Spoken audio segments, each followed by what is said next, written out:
नमो बुद्धायणं नमो देवसंसानं यशोपन नमकारो सर्वपावपनाशनं मंगलानं च सर्वसिन पद्मं हरि मंगलम।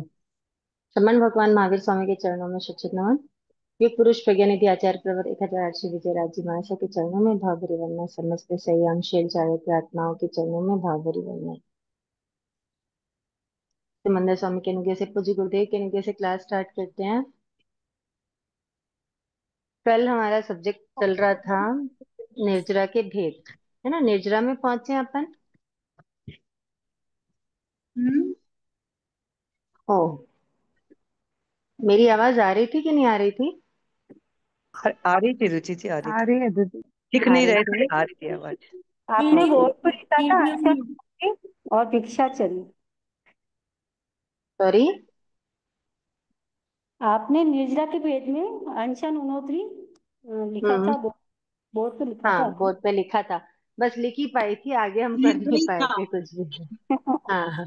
डिटेल कुछ भी नहीं हो पाया था। आप हाँ, लोग ये मत सोचिए कि हम लोग कुछ पढ़ नहीं पाए। कल जो हाँ, हमने किया है ना, मुझे ऐसा लगता है वो ज्यादा जरूरी है। ठीक है, कल जो ये तो हम नॉलेज के लिए कर रहे हैं, बट तत्व हाँ ज्ञान वही है। हम सही जा रहे हैं कि नहीं जा रहे हैं, हम जो भी कर रहे हैं उसको समझना कि ये जो स्टेप हम ले रहे हैं वो हमको हमारे श्रावक पने की उन्नति की ओर आगे ले जाएगा, कि हमको कर्म बंध का कारण बन रहा है हमारे लिए वो। ठीक है। जो कर्म बंध का कारण बन रहा है वो निर्जरा नहीं करा रहा है। बात हम्म, समझ में आ रही है ना। तो हाँ, ये जो बातें जो रूटीन में हमारे आती है ना, वो चीजें समझना ज्यादा जरूरी है। किताबों का ज्ञान मैं तो हमेशा बोलती हूँ आप लोगों को, मुझे बुक्स की परिभाषाएं और वो सब नहीं चाहिए। मुझे चाहिए आपको प्रैक्टिकली क्या समझ में आ रहा है। और क्योंकि जब तक ये प्रैक्टिकली समझ नहीं आएगा तब तक आप उसको इम्प्लीमेंट नहीं कर पाएंगे। भैया यहाँ पे हैं क्या आप? हाँ हूँ सर। जी। स्पॉटलाइट जी, कर देते हैं। स्पॉटलाइट कर देते तो समझो। तो कल की क्लास मुझे ऐसा लगता है सारपूर्ण थी। ऐसा डिस्कशन होना तो उसके बाद क्या होगा, जब आप कुछ करने जाएंगे, आज सामायिक स्वाध्याय जो भी करने जाएंगे, तो आपको क्लिक करेगा कि नहीं, मुझे ये ऐसे करना है, मुझे यहाँ पे इन बातों का ध्यान रखना सही है। है ना। तो निर्जरा के 12 भेद में से सबसे पहला भेद है अनशन। सब जानते हैं अनशन क्या होता है। चारों प्रकार के आहार का त्याग, है ना। क्या? कुछ खाना पीना नहीं, एक कुछ समय के लिए, एक दिन के लिए, ज्यादा दिन के लिए, जब भोजन पानी इनका त्याग किया जाता है तो वो कहलाता है अनशन, फास्टिंग जिसको बोलते हैं अपन। ठीक है। अनशन हो गया। उनोदरी। उनोदरी सब जानते हैं, उनोदरी क्या होता है? भूख से भोजन कम से खाना। भूख से कम खाना। हाँ। भोजन से उन अधिक इच्छा हो ठीक है। तो उससे थोड़ा कम खाना। हाँ, मतलब द्रव्यों की मर्यादा कर लेना, भूख से कम खाना। तो उनोदरी ठीक है। ये खाने की तो हो गई उनोदरी। इसके अतिरिक्त बाकी चीजों की भी उनोदरी होती है। सिर्फ खा के ही तपस्या की, खाना छोड़ के ही तपस्या नहीं की जाती है। बात को समझो। हम लोग ना बहुत एकदम वो जो टिपिकल ABCDEFG जो रटा हुआ रहता है ना, वही बस उसी पे चाहते हैं। जीते रहते हैं। ला बोलते हैं, लो बोलते हैं। हाँ। वो हाँ। जो भी हम लोग सुने हैं अभी तक के, नौदरी यानी भूख से कम खाना। ठीक है, जी। जहां भी हम अपनी इच्छाओं को कंट्रोल कर रहे हैं ना, वहां पे होती है उनोदरी। बस बढ़िया। आपका आपने आप तो ध्यान से डाले हुए क्वेश्चन डाले हाँ, हैं। हाँ, हाँ। कोई दो कुछ कहना चाह रहे हैं क्या? मैंने पढ़े ना अभी। अच्छा, तो आवाज नहीं आ रही है साफ। एक तो है ना वो। पीछे से आवाज आ रही है। देखिए, पीछे से आप आ रही है। लोगों को पीछे बात करनी है ना, आप अपना फोन म्यूट कर लीजिए, है ना। तो जैसे भूख से कम खाया, तो क्या किया हमने, अपनी इच्छा को कंट्रोल किया ना। जी। हमको और खाने का मन था, हमने कंट्रोल किया, वो उनोदरी। वैसे ही बाकी चीजों में भी जब हम अपनी इच्छाओं को कंट्रोल करते हैं, जैसे हम आप कहीं बाहर गए हो, ठीक है, आपको मन हो रहा है कि आप लॉन्ग ड्राइव पे जाओ, समझ में आ रही बात। कहीं ऐसा मन हो रहा है कि लॉन्ग ड्राइव पे जाते हैं, आपने वहां पे अपनी इच्छाओं को क्या किया, कंट्रोल किया। आप मूवी देख रहे हो या आप फोन देख रहे हो, डेली का एग्जाम्पल ले लो, आप फोन देख रहे हो, रोज आप 1 घंटे फोन अगर देखते हो, आज आपने सोचा कि आज मुझे 1 घंटा नहीं देखना है, मुझे आज अगर 40 मिनट ही फोन देखना है, तो जो 20 मिनट आपने कंट्रोल किया ना, वो क्या हुआ, उन्नत। उनोदरी हुआ। तो ऐसा नहीं कि सिर्फ हम भूख में ही अपनी उनोदरी कर सकते हैं। बात समझ में आ रही है। जहां जहां पे भी हमारे कर्म बंद हो रहे हैं, अगर हम सीमितता में आते हैं, तो क्या हो रही है, उन्नोदरी तक। उनोदरी। एक्चुअल उनोदरी वर्ड तो भूख के लिए मतलब उदर पूर्ति के लिए ही बना हुआ है। उनोदरी मतलब उन यानी होता है कम, उनोदरी जो वर्ड है ना, वो उन प्लस उदरी, मतलब उदर से और उन, उन यानी कम, उदर यानी होता है पेट, पेट। है ना।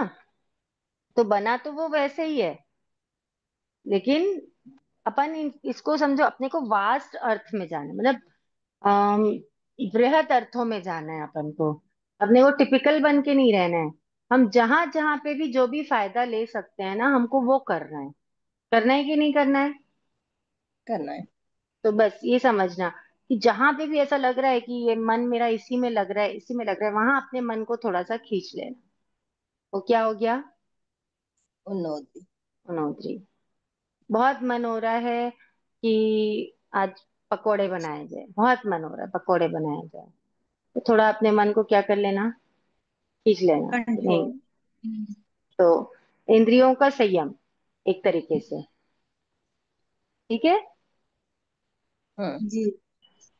और वे उसके साथ साथ जैसे द्रव्यों की मर्यादा रखते हैं, तो वो भी क्या कहलाता है, उनोदरी कहलाता है। उन्नोदरी। क्योंकि जब भी, पर इसका मतलब ये नहीं है कि हमने मर्यादा में रख लिए 100 द्रव्य, हमने मर्यादा में रख लिए 50 द्रव्य, वैसा नहीं होगा।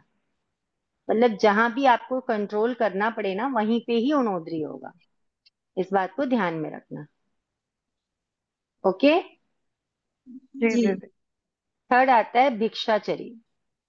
भिक्षाचरी का मतलब क्या है, जैसे हम सब जानते हैं भिक्षाचरी, वैसे तो साधु की जो भिक्षा की चर्या होती है उसको भिक्षाचरी बोलते हैं, है ना। हम्म, तो भिक्षाचरी को तब क्यों बताया, ये बताओ। साधु का तो नियम बताया है कि साधु को भ्रमर के जैसे अनेक घरों से थोड़ा थोड़ा आहार लेना है और खाना है, ठीक है। तो थोड़ा थोड़ा आहार लेकर के साधु पेट तो भर ही रहे हैं अपना, फिर उसको तब क्यों बताया। क्योंकि वो क्योंकि एकाएक के जीवों की रक्षा कर रहा है। वो अपने खुद के लिए बना हुआ नहीं होता है ना, तो अपने निमित्त से बना हुआ नहीं होता है। वो ठीक है, जो तो वहां बना पे है। अपने लिए बना हुआ नहीं है, तो वहां पे जीवों की रक्षा हो रही है, वो ठीक है। लेकिन फिर भी पर उसको, अगर बोलो। पर अगर नहीं भी मिलता है तो उसके लिए वो खेद नहीं करते हैं, तो ये तप हुआ। और एक स्थान जो से बना दूसरे है स्थान पे वही जाना लेना भी है, पड़ता है। हमारी इच्छा के अनुसार नहीं है। हाँ, ये बहुत बड़ा तप है कि जो प्रासुक मिल रहा है वो उनको लेना है। आज अगर अपने घरों में कंटिन्यू जो हमको नहीं भाती है वो चीजें बने, कंटिन्यू ना भी बने, जब भी बने तो हमारा क्या होता है, हम एकदम सहज होकर के हम उसको ले खा लेते हैं क्या। हम्म। नहीं। नहीं। मन में ऊंचे नीचे भाव थोड़े बहुत हम्म। तो आ ही जाते हैं, है आते ना। हैं। हम्म। लेकिन साधु के लिए क्या है, जो उनको प्रासुक मिलेगा वो उनको लेना है। खाना तो हम्म। मजबूरी है, क्योंकि संयम जीवन का निर्वहन करने के लिए पेट तो भरना पड़ेगा, है ना। हम्म, वहां पर वो जीवन जीने के लिए, अपना पेट भरने के लिए क्या कर रहे हैं, खा रहे हैं। लेकिन उसके साथ में कितना बड़ा ये तप है, कितना बड़ा इंद्रिय संयम है, कि जो मिल गया वो खाना है, जब मिला तब। ऐसा भी नहीं है कि ठंड का समय है तो उनको गर्मा गर्म खाना मिल रहा है, या बहुत गर्मी है तो उनको मिल्क शेक कोल्ड ड्रिंक्स मिल रही हैं। ऐसा पॉसिबल होता है क्या, नहीं होता है। नहीं। नहीं। बहुत कम, कभी मिल गया तो बहुत बड़ी बात है। ऐसा होता है। तो इसलिए भिक्षाचरी क्या बताया है, तब बताया है। लेकिन आज की डेट में भिक्षाचरी का स्वरूप पूरा क्या हो गया है, कई जगहों पे बदल गया है। ठीक है। तो हम्म जहाँ पे सहजता से, जहाँ पे अपने मन के मुताबिक सब कुछ मिल रहा है, तो वहां पर हम भिक्षाचरी को तप की श्रेणी में लेंगे क्या? नहीं। नहीं। वो तो नहीं। भिक्षाचरी नहीं ही सर। नहीं होगा, हाँ हाँ बिल्कुल। है ना। भिक्षाचरी तो क्या है कि घर घर जा करके भिक्षा लेना। भिक्षा हम्म के लिए चर्या मतलब भिक्षा के लिए चलना, है ना। घर घर जा करके हम्म भिक्षा लेना ही भिक्षाचरी है। और वो हम्म भी हम्म किसके घर पे क्या बना है वो आपको नहीं पता है, आपके हिसाब से नहीं बना है, वहां जाकर के भिक्षा लेना भिक्षाचरी है। हम्म इवन अगर कोई बड़ी बड़ी ऐसी दानशालाएं होती है, भोजनशालाएं होती है, वहां जहां पर जा करके अगर कोई ये पूछे कि चलो आपको बोलो आपको क्या लेना है, हम वो हमारे पास सब कुछ है हम वो बहरा देंगे, तो वहां से भी साधु को भिक्षा लेना नहीं कलपता। जो बनाए हुए उसमें से ही ले। जो, हाँ, जो पूछ के दे ना, वहां से साधु नहीं हाँ लेते हैं। समझ सही में आ है। रही बात? आपके पास जो हम्म है ऑप्शन, आप बता दो, उसमें से साधु को जो कल्प होगी वो ले लेंगे, नहीं कल्प होगी तो वो नहीं लेंगे। नहीं क्योंकि लेंगे। क्योंकि क्या होता है, साधु तो अनेक रहते हैं, लेकिन आहार लेने के लिए, भिक्षा के लिए निकलते कितने हैं? दो ही हम्म निकलते हैं, दो। है ना। तो उनका कैलकुलेशन अपन को समझ में आता है क्या कि उनको किस चीज का कल्प होगा किसका नहीं होगा? हम नहीं समझ नहीं। पाते हैं। इसलिए जो भी प्रासुक आहार है वो आप उनके सामने रख दो, उनको जो रहेगा वो आरोग लेंगे, वो ले लेंगे। समझ में आई बात? जी। तो भिक्षाचरी को समझना बहुत जरूरी है। आज के समय में ना भिक्षाचरी का पूरा प्रारूप ही चेंज हो रहा होते जा रहा है। तो इसका हमको प्रॉपर नॉलेज होना बहुत जरूरी है।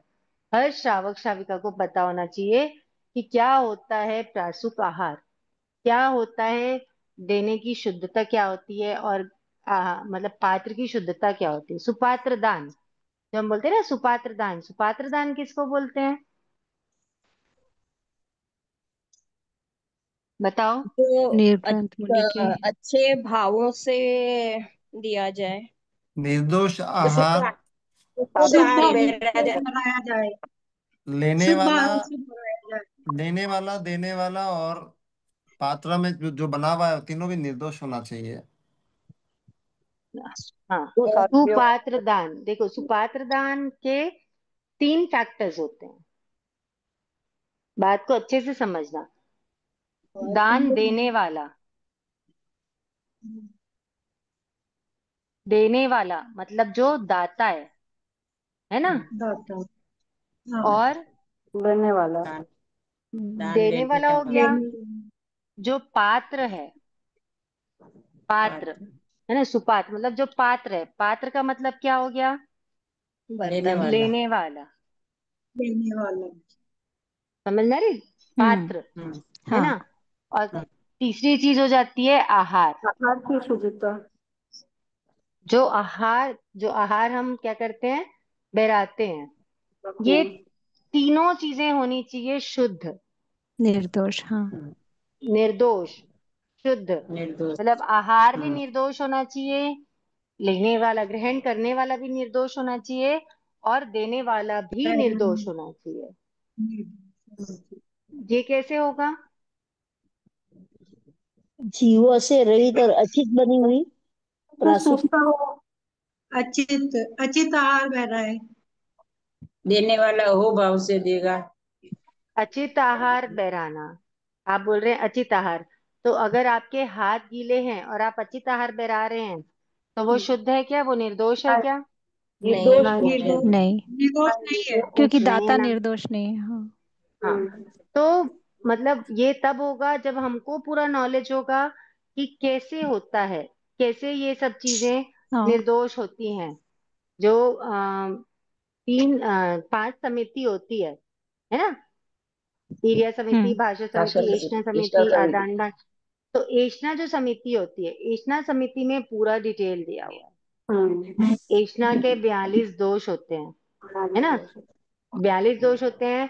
तो उन दोषों में हमको हमको समझ में आता है वो जो दोष हैं उसमें उद्गम के, उत्पादन के और एष्णा ऐसा के, ऐसा ऐसे करके ऐसा 42 दोष होते हैं। उद्गम के 16, उत्पादन के 16 और एष्णा के 10। 10। 10 उद्गम मतलब जहाँ पे आहार बन रहा है, ठीक है?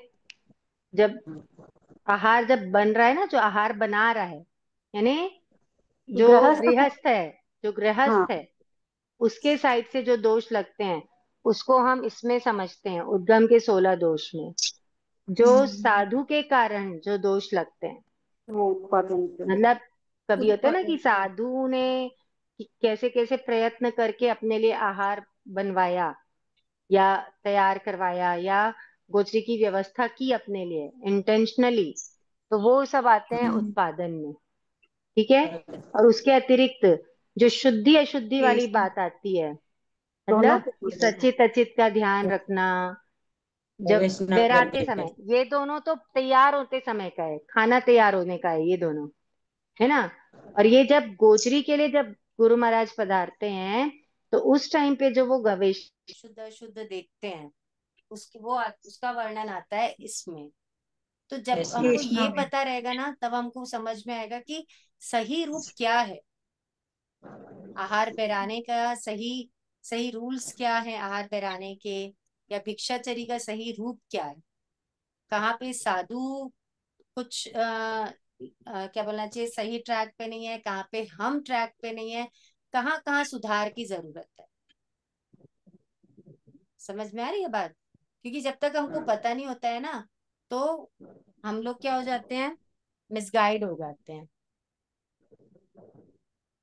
तो हमको वहां पे मिसगाइड नहीं हो, हमको पता होना चाहिए कि एक्चुअल स्वरूप क्या है, एक श्रावक को किन बातों का ध्यान रखना है, सुपात्र दान कैसे होगा।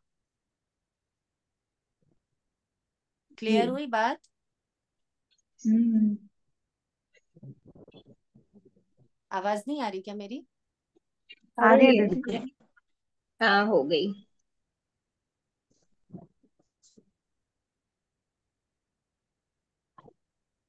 बहुत ध्यान रखना पड़ता है साधु को बहराते आवाज आ समय। रही है मेरी?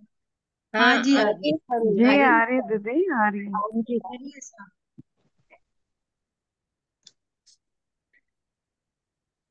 आई थिंक दीदी को नहीं आ रही है। हाँ आ रही है, आपकी आवाज आ रही है हमको। आ रही है क्या? ओके, मेरी मुझे हाँ नहीं हाँ। आ रही थी, मुझे जी आप लोगों की आवाज नहीं आ रही थी। हाँ सभी थोड़ा शायद कम बोल रहे हैं, आसपास आवाज होगी तो। ओके, तो क्या आया? कृष्णा भिक्षाचर्या। समझ में आया कि हम हाँ क्या, जी।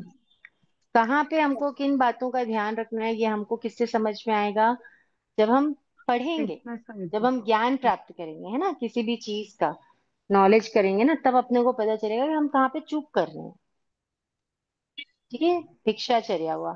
फिर रस परित्याग। रस परित्याग का मतलब कंट्रोल करना। किस पे कंट्रोल करना? जीभ रसनेंद्रिय। पे, रसना पे। रसना, रसनेंद्रिय पे, रसना पे, है ना?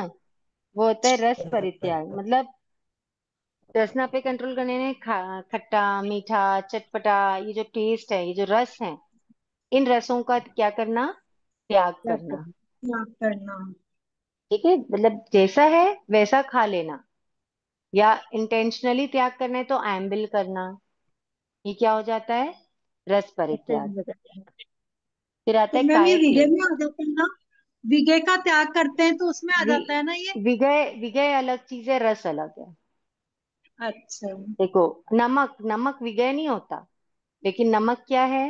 रस है। रस है। समझ में आ रही है बात? अच्छा। हम्म। कैसे मैम? बस। तो आयम्बिल में फिर नमक खा सकते हैं? नहीं, एम्बिल में नमक, रस परित्याग कर रहे हैं ना अपन, विगय के साथ साथ रसों का भी त्याग होता है एम्बिल में। अच्छा, विगय के साथ रस भी त्याग होता है। हाँ, मैम नेवी भी तो उसी में आएगा ना वो। नीवी में तो नमक आता है। तो वो नीवी रस में परित्याग रस में नहीं परित्याग आता नहीं क्या? है, नीवी में अच्छा। विगय का त्याग है। अच्छा। नीवी में विगय का त्याग है और एम्बिल में विगय और रसों का त्याग। ठीक है। पर कई लोग तो कभी जैसे खाना एम्बिल में नमक सेंधा खाते नमक हैं। ले लेते हैं, सेंधा वो नमक ले लेते हैं कोई उसमें। वो कई लोग वाली बातें फिर वही हो जाती हैं। कई लोग की जो मान्यता है वो करते हैं। हाँ हम वो लेकिन करते खाना हैं जो नहीं होता भगवान है वैसे। फरमाते हैं। हाँ, हम वो मतलब करते हैं जो भगवान फरमाते हैं। हाँ खाना नहीं होता है वैसे, जी रसों का भी त्याग करना होता है। हाँ, हाँ, वैसे लेना नहीं चाहिए। हाँ ये तो भगवान ने क्या फरमाया है। हमको सिर्फ ना एक ही चीज में फोकस करना है। किस चीज पे? हम्म। कि भगवान ने क्या फरमाया, हम्म। हमारे भगवान क्या कह रहे हैं। सिर्फ हमको इस पे ध्यान देना है। कोई क्या कर रहा है इस पे हमको ध्यान नहीं देना। हम्म। जी। अपने बच्चे स्कूल जाते हैं, ठीक है। आप एक बात बताओ, स्कूल से आके बच्चा आपको बताएगा कि मम्मा ये कर रहा था, वो कर रहा था, इसने ऐसा बोला, उसने वैसा बोला। ऐसा एक दिन आप सुन लोगे, दूसरे दिन सुन लोगे, तीसरे दिन सुन लोगे, चौथे दिन आप क्या बोलोगे? ऐसी बात मत बताया कर। चौथे दिन आप बोलोगे तुम स्कूल पढ़ाई करने जाते हो कि पंचायती करने जाते हो? हाँ सही है, बोलोगे सही कि बात नहीं है। बोलोगे? हाँ। हमको भी क्या करना है, धर्म करना है। कौन क्या कर रहा है ये अपना मैटर नहीं है। हम्म। हमको क्या करना है ये अपना मैटर है। कल भी, क्योंकि हमको कोई नहीं तिराएगा। हमको कौन तिराएगा? अपना भगवान की पुरुषार्थ। वाणी और जिनेश्वर अपना अपना जिनेश्वर पोषण। भगवान की वाणी हाँ, धर्म। जिनेश्वर भगवान की वाणी के अनुरूप जो अपना पुरुषार्थ रहेगा ना, पुरुषार्थ वो हमको करेंगे। तिराएगा, है ना? रुचि जी, हम्म। रुचि जी, एक बुक में ऐसा है लिखा है कि ये, घर के आगे भिखारी गाय कुत्ते आदि खड़े होने पर भी उस घर से आहार लेना अकल्पनीय है। तो गाय कुत्ते, चलो गर्भवती स्त्री का तो मान लिया, स्तनपान हम्म। कराती स्त्री का मान लिया, पर गाय कुत्ते भिखारी का अकल्पनीय क्यों बताया साधु के लिए आहार देखो, लेना? भिखारी मतलब क्या है, वहां पे किसी को भी अंतराय है, किसी को भी क्यों? अंतराय है ना। गाय खड़ी है तो गाय को हटा के साधु अंदर जाए, ये अकल्पनीय है। अच्छा। गाय को अंतराय लगेगी ना, हाँ जो तो भी सामने एक खड़ा है साइड उसको खड़ी हुई तो अंतराय नहीं लगे। तो चलता है ना? हाँ। अगर गाय कुत्ते एक साइड रहे तो अकल्पनीय नहीं है ना? तब नहीं है, मतलब अगर जगह है जाने की, बड़ा सारा गेट है, एक साइड है तो बस वही है वहां पे। लेकिन क्या है, तिर्यंच प्राणियों का कोई भरोसा नहीं रहता ना, तो इसलिए अच्छा, प्रेफर नहीं करते हैं। एक थोकड़े की बुक में आया है, इसलिए मैं प्रश्न पूछ रही हाँ, हूँ। है। ठीक है, तो समझ में आया ना। फिर आता है काय क्लेश। फिफ्थ नंबर है काय क्लेश। क्लेश का मतलब यहाँ पर कलेश नहीं है ना, काया झगड़ा को वाला नहीं है यहाँ पे। यहाँ पे अपनी इच्छा कष्ट। पूर्वक कष्टों को सहना, अपनी काया शेर। को कष्ट देना, इच्छा पूर्वक अपनी काया को कष्ट देना। कैसे देते हैं इच्छा पूर्वक कष्ट? अनेक प्रकार के आसन करते हैं, है ना, या क्या बोलते हैं, लोच हाँ, आता करवाते अपना हैं लेते कुछ लोग। हैं। सर्दी गर्मी को समभाव से सहन करते हैं, संवर करना। हाँ। समझ आ रही बात? हम्म। या क्या बोलते हैं, ऑल आउट नहीं लगाना। बहुत मच्छर होने के बाद भी ऑल आउट नहीं लगाना, ये भी क्या है? काया क्लेश। काय काया क्लेश है, क्लेश। क्योंकि नहीं लगाएंगे तो मच्छर तो खाएंगे, काटेंगे, हाँ। है ना। तो हाँ। हाँ। लेकिन उसके बाद ऐसा नहीं कि ऑल आउट तो नहीं लगाया और इधर चिड़चिड़ चिड़चिड़ चिड़चिड़ कर रहे हैं। वहां पे समता रखना, संभाव रखना, शरीर के कष्टों को संभाव से सहना। सहन करना, वो है काय क्लेश। समझ पूर्वक जब कष्टों को सहन किया जाता है ना, तो वो काय क्लेश होता है। और वही जब मजबूरी वश सहन कर रहे हैं, तो वो क्या हो जाता है, कषाय का कारण हो जाता है। वो अंदर फिर इंसान कुरकुर कुरकुर करता रहता है। हम्म। समझ में आ रही बात? इसलिए समझ का बहुत फर्क पड़ता है। वही चीज है, वही काम करना है। वही अगर समझ पूर्वक कर लिया ना तो अपने वारे नहीं आ रहे हैं। वही अगर बिना समझ के करे तो सहन तो सब कुछ किया, लेकिन फायदा कुछ होना है क्या? नहीं। नहीं। नहीं होना है। बस समझ से हम जो हमारी अकाम निद्रा को सकाम निद्रा में बदल सकते हैं। अभी जैसा भैया ने बताया ना, कितनी अच्छी लाइन बोली कि करना सब कुछ है हमको, हम उतनी देर सहन भी करेंगे, समय भी देंगे, है ना, एफर्ट्स भी डालेंगे, सब कुछ करेंगे, लेकिन समझ के अभाव में जो हमारी निर्जरा हो सकती है वो क्या हो जाएगी? नहीं होगी वो। नहीं होगी।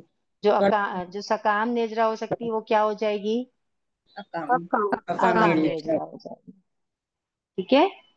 जो हमारा तप, सम्यक तप हो सकता है वो क्या हो जाएगा? बाल तप हो जाएगा। अकाम। ठीक है, समझ में आई बात? हम्म। फिर आता है प्रति संलीनता। प्रति संलीनता का मतलब इंद्रियों उदास को, होना, उदासीनता। वश हाँ, में कर। संकुचित करना, इंद्रियों को संकुचित, इंद्रियों को वश में संकुचित करना। कर। कैसे करना? यहाँ पे बताता है कछुए के जैसे। कछुए की स्टोरी है। आज मेरा प्रज्ञा जागरण में भी यही सब्जेक्ट चला है, तो यहाँ पे भी वही है। कछुए की स्टोरी है। दो कछुए रहते हैं, ठीक है। घूमते घूमते जंगल में ऐसी जगह पे पहुंच जाते हैं जहाँ पे बहुत सारे कुत्ते उनको घेर लेते हैं, कछुओं को। अब क्या करे कछुए? तो कछुओं के पास एक क्वालिटी होती है ना, कि वो क्या कर सकते हैं, अपने सारे अंगों को संकुचित कर सकते हैं और शेल के अंदर ढक लेते हैं, है ना। तो दोनों के दोनों वैसे ही कर लेते हैं बचने के लिए। अब कछुए की शेल तो इतनी मजबूत होती है कि कोई कुछ कर सकता है क्या उसका? कुछ नहीं कर नहीं। सकता। तो अब वो संकुचित कर लिए। दो कछुए में से ना एक कछुआ थोड़ा चंचल होता है। थोड़ी देर तो वो चुपचाप रह गया, उसके बाद उसको लगा कि अब तो कुत्ते चले गए होंगे, अब इतनी देर थोड़ी ना रुके रहेंगे। कुत्ते भी शातिर होते हैं, आवाज नहीं करते हैं। वो क्या करता है, वो सोचते हैं थोड़ा सा मैं बाहर निकाल के देखता हूँ कि कुत्ते हैं कि चले गए। अब वो अपने आप को होशियार समझता है। वो अपने पैर को जरा सा बाहर निकालता है और कुत्ते क्या करते हैं, झपट पड़ते हैं उसके पैर पे। फिर भी उसको समझ नहीं आती है। फिर थोड़ी देर बाद वो दूसरा पैर निकालता है। फिर थोड़ी देर बाद फिर अपना एक और अंग बाहर निकालता है। ऐसे करके वो क्या करता है, अपने अंगों पे संयम नहीं रखता है, अपनी इंद्रियों पे संयम नहीं रखता है, और शिकार हो जाता है कुत्तों का। और वहीं जो दूसरा कछुआ रहता है, उसने क्या किया, अपनी इंद्रियों पे संयम रखा। रखा ना, चुपचाप अपने अंगों को संकुचित करके रखा रहा, तो वो सेफ रहा। बहुत देर बाद जब उसको लगता है कि नहीं अब तो कोई भी नहीं रहा होगा, इतनी देर हो गई है, तब फिर क्या होता है, जब सारे कुत्ते चले जाते हैं वो अपने अंगों को बाहर निकालता है और वहां से चलते बनता है।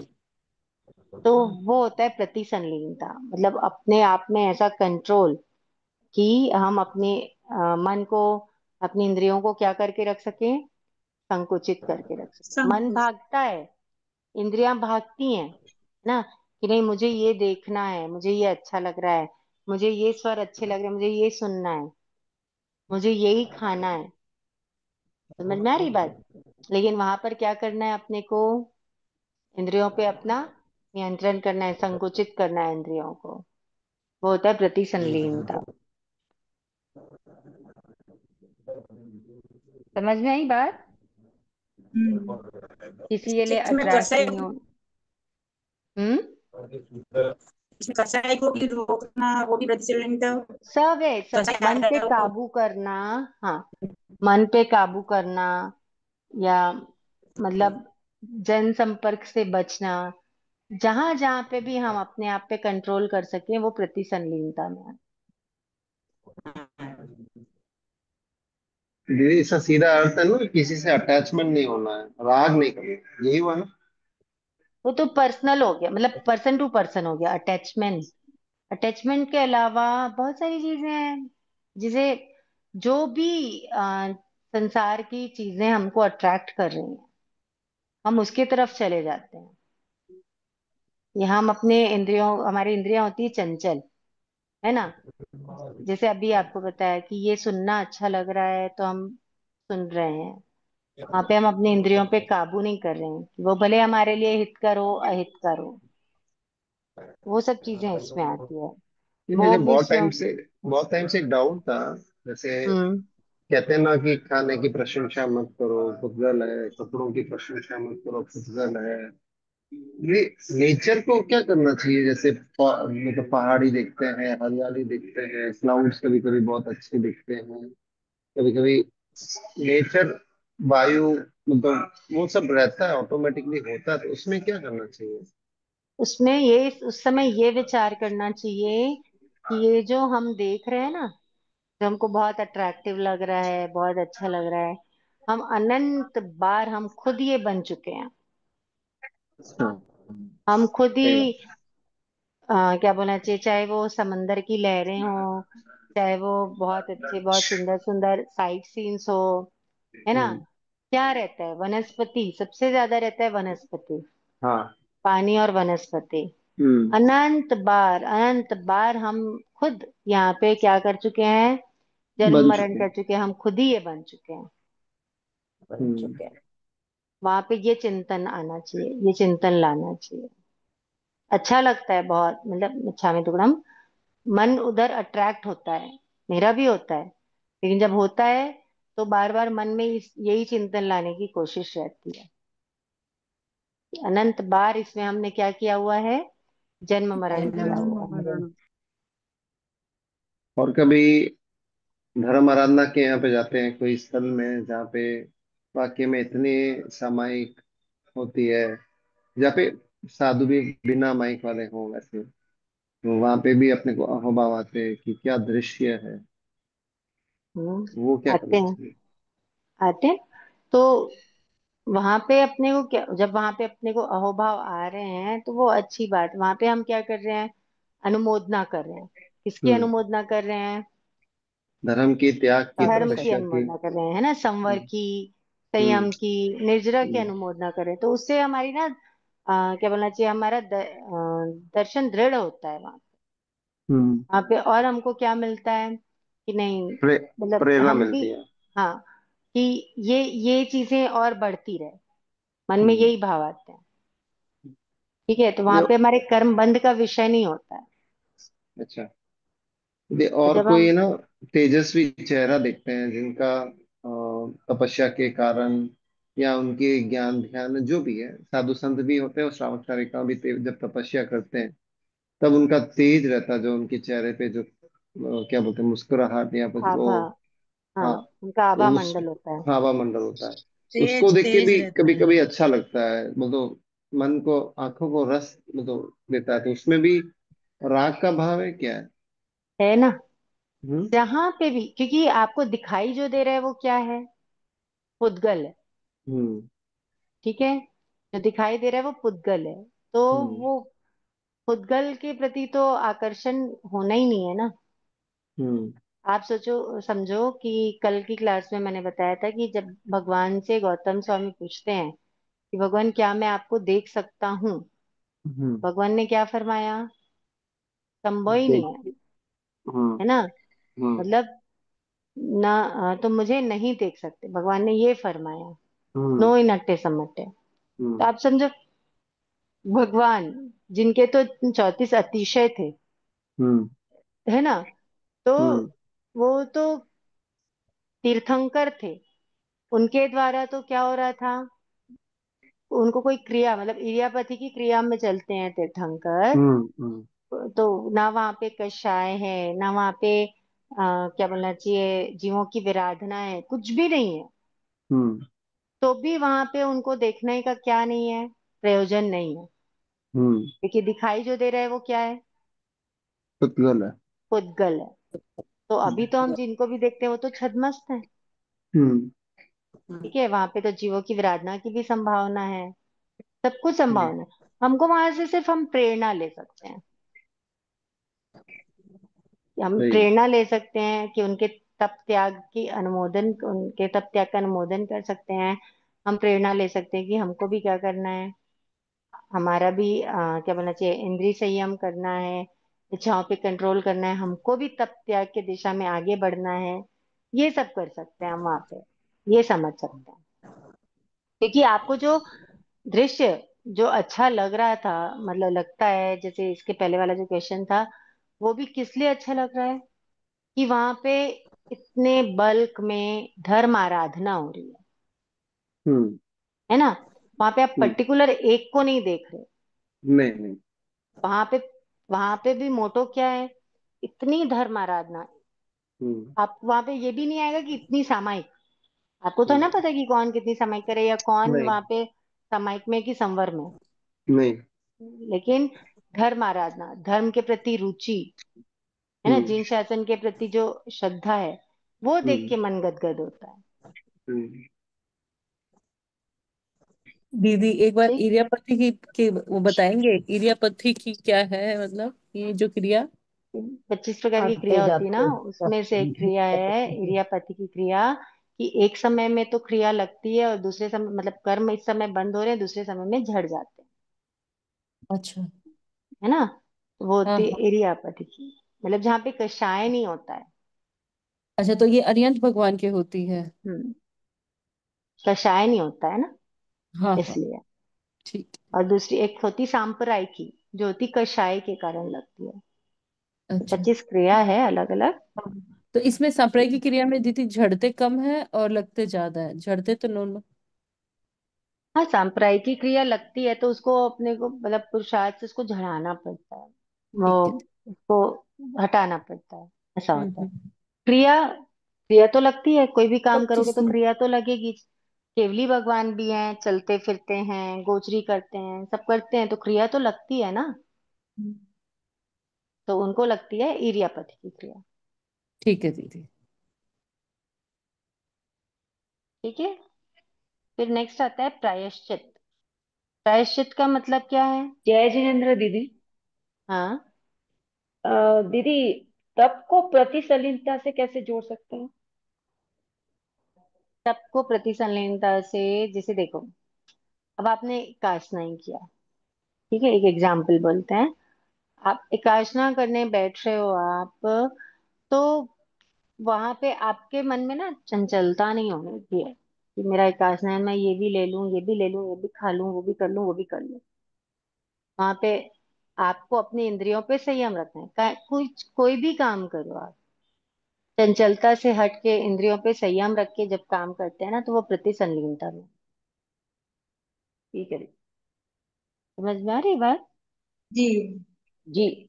मतलब आत्मा में रमण करना, इंद्रियों में रमण करने के बजाय आत्मा में रमण करना। हम लोग संसार में रहते हुए मोस्ट ऑफ द टाइम क्या, लगभग इंद्रियों में ही रमण करते हैं। इंद्रिया सुखों की ही हमको क्या रहती है, चाह रहती है। आत्मा को तो विस्मृत करके रखते हैं। तो आत्मा में रमण करना, इंद्रियों पर काबू रखना, ये होता है कषाय और योगों प्रतिसंलिलता। पे, कषाय हाँ। और ये, योगों पे रुकना। हाँ, ठीक है। जी। ठीक है। फिर आता है प्रायश्चित। प्रायश्चित नहीं हुआ ना, रमन मतलब। करना यानी कुछ हाँ, जाप वगैरह किया, जाप करना, वैसे बैठे बैठे क्या करना फिर से? हाँ, रमण धार्मिक करना कार्य मतलब में लग जाना। अपनी धार्मिक का। धार्मिक कार्य में लग जाना। ठीक। देखो, हाँ, अपनी आत्मा में रमण करना यानी अपनी आत्मा को समझना देखना। कि मेरी आत्मा के लिए क्या हितकर है और मैं क्या कर रही हूँ। जो मेरी आत्मा के लिए हितकर है, क्या मैं वही काम कर रही हूँ? मेरी आत्मा क्या है, मेरी आत्मा का स्वभाव हाँ क्या हाँ। है ना। मेरी आत्मा का स्वभाव हम्म, नहीं है इन चीजों में लीन होना, संसार में लीन होना मेरी आत्मा का स्वभाव नहीं। क्योंकि आत्मा क्या है, सिद्ध अगर स्वरूपी है, अनंत ज्ञान, अनंत दर्शन, अनंत चारित्र की धनी है आत्मा। तो हाँ। समझना मतलब एकांत में बैठ के समझना, सोचना, फिर उसके अनुरूप अपना आचरण करना। हम्म, ठीक है। Thank you. मतलब एक तरीके से समझ जाओ तो संसार और संसार के लोगों के प्रति, विषय भोगों के प्रति उदासीन होना, उदासीनता। हाँ, हम्म। वो होता है प्रतिसंयम का।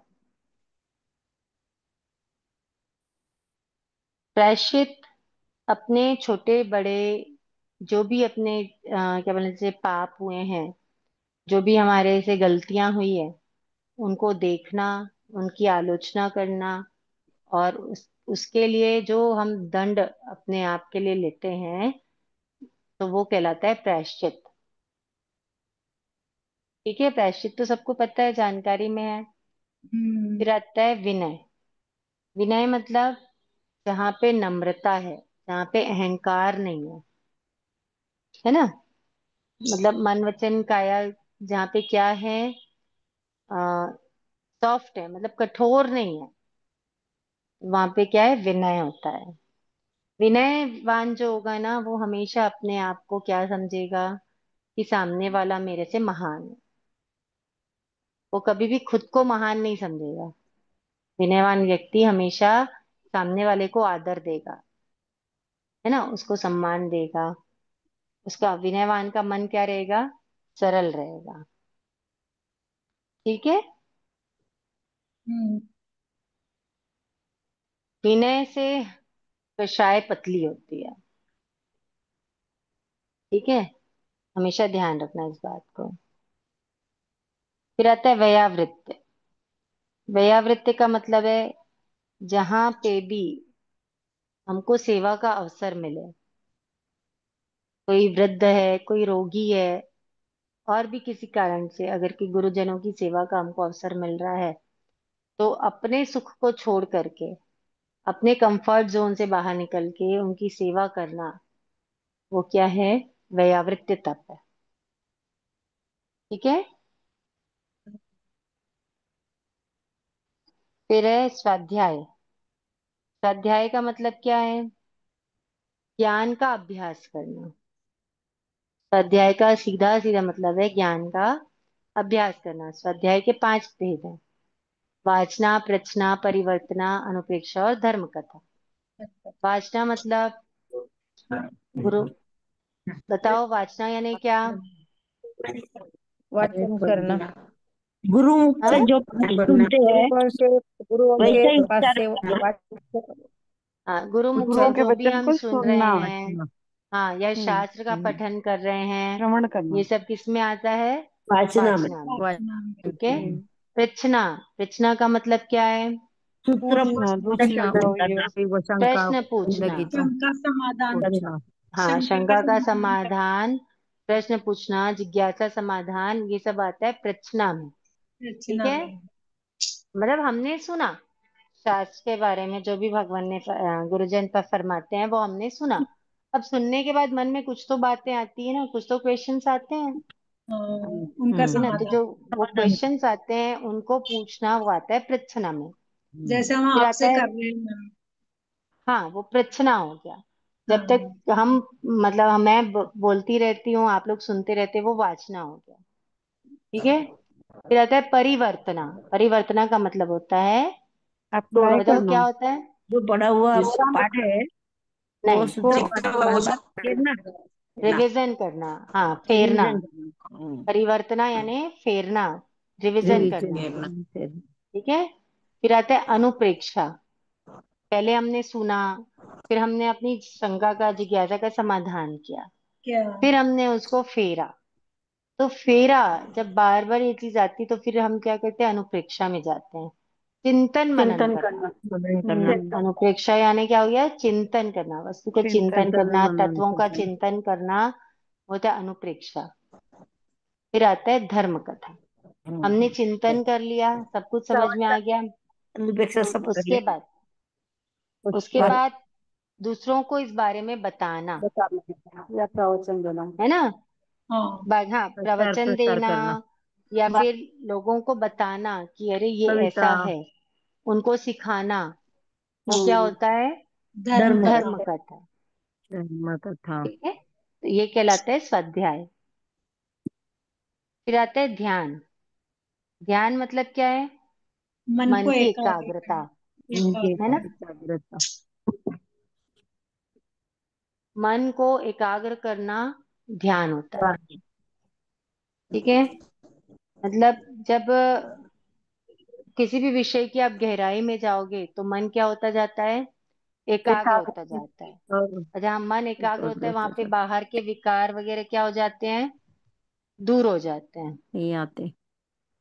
ठीक है।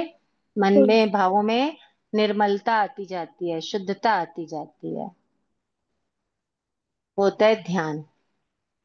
ठीक है। हमने देखा है, सुना है कि जितने भी महापुरुष हुए हैं और अभी भी जो महापुरुष हैं यानी साधु साध्वी आदि, हम्म, वो सब क्या करते थे, ध्यान करते थे सुबह, है ना। आपने पढ़ा होगा पहले प्रहर में स्वाध्याय, दूसरे प्रहर में ध्यान, फिर तीसरे प्रहर में वो क्या करते थे, स्वाध्याय। कोची लेने जाते थे। ठीक है।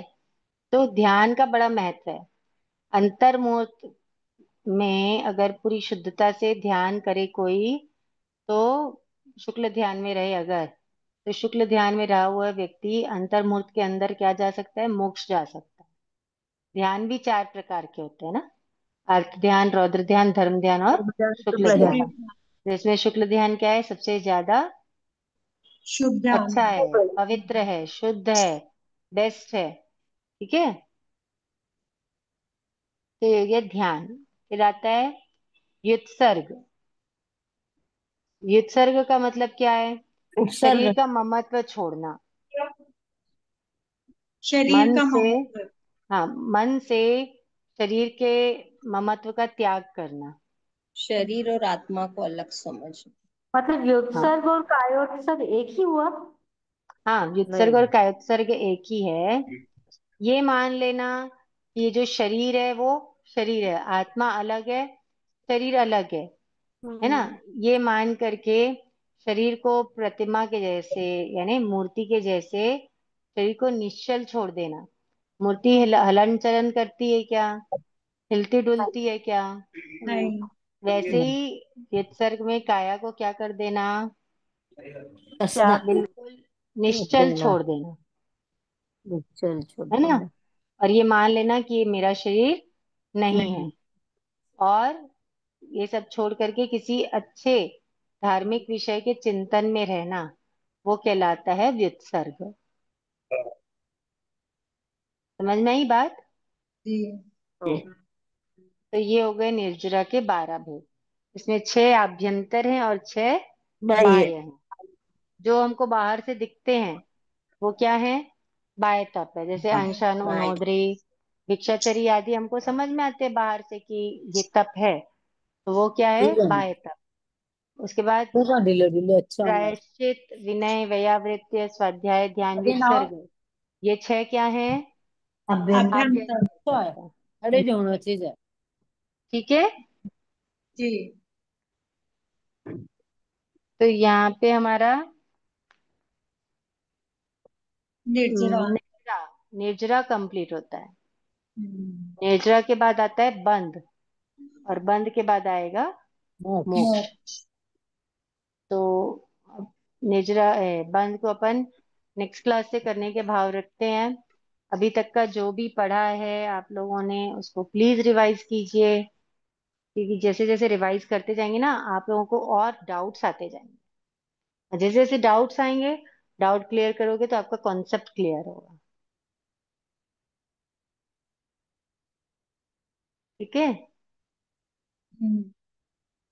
चलिए, किसी को कुछ पूछना है। टाइम हो गया नहीं। दीदी, एक्चुअली 1-2 मिनट बचा है तो पूछ लीजिए। किसी का एक आध कोई क्वेश्चन होगा तो पूछ लीजिए। दीदी वो एक अंतर मुहूर्त वाला आप वापस बोलिए ना एक बार। शुक्ल ध्यान में अगर है ना कोई जीव, अगर शुक्ल ध्यान में है तो उस जीव को अंतर मुहूर्त में मोक्ष की भी प्राप्ति हो सकती है। शुक्र होता क्या दीदी? शुक्ल अभी ध्यान इस मतलब टाइम पे तो नहीं होता ना दीदी शुक्र। अभी नहीं है, अभी नहीं है शुक्ल ध्यान, अभी तो सिर्फ धर्म ध्यान तक ही है। शुक्र धर्म महाविद्य ध्यान, क्षेत्र में तो सदा रहता ही है ना। महाविद्य क्षेत्र में अलग बात हो जाती है। अभी जो अपने यहाँ भरत और ऐरावत क्षेत्र है ना, वहां पे अभी शुक्ल ध्यान नहीं है। एक विषय और था, मतलब महाविद्य क्षेत्र के अंदर वक्र बुद्धि वाले, जड़ बुद्धि वाले एक ही समान रहते हैं या हर एक बुद्ध समय के साथ बदलते भी है? महाविद्य क्षेत्र में कुछ भी ऐसा वो नहीं होता है वहां पे, हमेशा जैसे जो अपने यहाँ, यानी भरत क्षेत्र और ऐरावत क्षेत्र में जो चौथे आरे में जो जो वेराइटीज होती है ना, वहाँ हमेशा वही वैरायटी एक सेकंड, यही है। कि महाविद्य क्षेत्र में हमेशा चौथे आरे जैसा माहौल होता है। अच्छा। वहां पे कोई ऐसे आरे के हिसाब से परिवर्तन नहीं होता है कि इतने समय के बाद ऐसा हो जाएगा, फिर इतने समय के बाद ऐसा हो जाएगा, वो सब नहीं होता वहाँ। ये भरत और ऐरावत क्षेत्र में ही होता है। छठा आरा भी जो हम सुनते हैं ना, तो उसका प्रभाव कहाँ पे आएगा? भरत और ऐरावत क्षेत्र में ही आएगा। दोनों का महाविद्य साथ ही क्षेत्र चलता है, वो तो आ हाँ, रहा भरत और ऐरावत का। साथ में चलता है। अच्छा, शुक्र दान क्या होता है? छोटे शम थोड़ा छोटे में होता है। शुक्ल ध्यान मतलब जब धर्म ध्यान में बहुत ज्यादा शुद्धता आ जाती है। चार प्रकार के ध्यान बताए: आर्त ध्यान, रौद्र ध्यान, धर्म ध्यान और शुक्ल ध्यान। मतलब हमारा जो मन है ना, इन चारों में से किसी एक ध्यान में रहता है। जब हम बहुत ज्यादा चिंता करते हैं, दुख करते हैं, वो वाली अवस्था होती है, वो क्या होती है? आर्त ध्यान की। ठीक है। जब हम बहुत कुपित होते हैं, आवेश में आते हैं, क्या बोलते बोले, रुद्र रूप, रुद्र से बना है रौद्र ध्यान। समझ में आ रही है बात? एक तो टेंशन में रहना, दुखी रहना, हो गया आर्त ध्यान। फिर बहुत ज्यादा कषाय करना, आवेश में आना, है ना, वो सब होता है रौद्र ध्यान। मतलब जैसे कि कभी कभी कभी होते हैं ना कि कोई बोलेगा मैं मरता मर जाऊंगा लेकिन मैं उससे बात नहीं करूंगा। उसने मेरे साथ ऐसा किया था, मैं उसको मजा चखा कर रहूंगा। ये सब क्या है? बदले की रौद्र ध्यान। भावना होती रुद्र ध्यान। बदले की ये सब भावना रौद्र ध्यान है, ये रुद्र रूप है, रौद्र ध्यान है। रौद्र ध्यान में जीव अगर आयुष्य का बंद करे तो नरक का बंद होता है। इस बात को ध्यान में रखना। तो आर्त ध्यान और रौद्र ध्यान, ये दोनों हटके जब जीव इन दोनों से ऊपर उठ जाता है ना, तो वो धर्म ध्यान में आता है। जब हम लोग 19वें बोले ध्यान चार पढ़ेंगे ना, तब इसको डिटेल से पढ़ने के भाव रखते हैं। तब वो जीव किस में आता है? धर्म ध्यान। धर्म। धर्म ध्यान जीव को समाधि शांति की अनुभूति कराता है। धर्म ध्यान, जब धर्म ध्यान बहुत ज्यादा विशुद्ध होता है, तब आत्मा किसमें प्रवेश करती है? शुक्ल ध्यान में। ध्यान। तब हमको शुक्ल ध्यान, जो एकदम परम विशुद्धि वाली अवस्था है, वह है शुक्ल ध्यान। तो शुक्ल ध्यान मतलब शुक्ल ध्यान अभी तो यहाँ पर नहीं है, लेकिन शुक्ल ध्यान में आत्मा और मन के भावों में इतनी ज्यादा विशुद्धि आती है, इतनी ज्यादा निर्मलता आती है कि अगर एक अंतर मूर्त में जीव क्या कर सकता है? मोक्ष जा सकता। केवल ज्ञान की प्राप्ति हो सकती है उसको। एक अंतर मूर्त में जीव को शुक्ल ध्यान से केवल ज्ञान की प्राप्ति हो सकती है। ये तो मोक्ष उसका निश्चित ही है। समझ में आई बात? बहुत महत्व है कि हमारे मन में हमारे अध्यवसाय क्या चल रहे हैं, कैसे चल रहे हैं। आर्त ध्यान रौद्र ध्यान में तो नहीं चल रहे हैं, इस बात का ध्यान रखना। ठीक है, इनके बारे में हम डिटेल अच्छे से और करेंगे, बट आई होप कि अभी जो जानना था वो आपको पता चल गया होगा। जय जिनेन्द्र, सुख साता रखना। बहुत बहुत गुरु कृपा धन्यवाद। ऐसा। जय जिनेन्द्र। जय जिनेन्द्र। अनुमोदना। जिनाल